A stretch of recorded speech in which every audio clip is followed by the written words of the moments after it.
Welcome to our channel. Today we how to subscribe to Microsoft Copilot Pro detailed guide step by step clearly.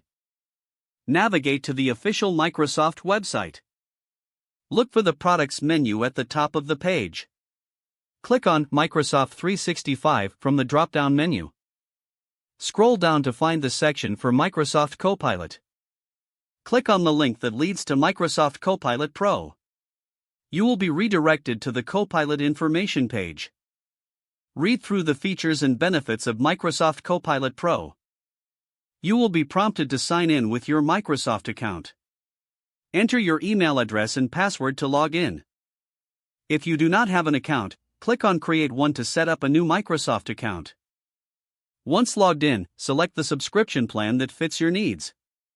Review the details of the selected plan carefully.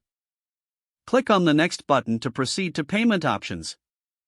Enter your payment information accurately. Review all your details to ensure everything is correct. Confirm your subscription by clicking on the Complete Purchase button. You should receive a confirmation email once your subscription is successful. Log into your Microsoft applications to start using Copilot Pro. Explore the features and tools available within the Copilot Pro interface. Enjoy leveraging Microsoft Copilot Pro to enhance your productivity. If the page does not load, refresh the browser or try again in a private or incognito window. Make sure you are using the correct email address, then retype it carefully to avoid small typos. If your password is not accepted, use the reset option and create a new strong password you can remember. Check your spam folder for verification or security emails, then complete any requested confirmation steps. Enable two-factor authentication if available to improve account security and reduce unauthorized access risk. After signing in, review your profile details so your contact information and settings are accurate and current.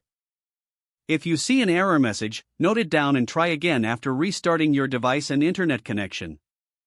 Log out when you finish, especially on shared devices, to keep your account and payment information secure. Don't forget to like this video and subscribe to our channel for more step-by-step tech guides.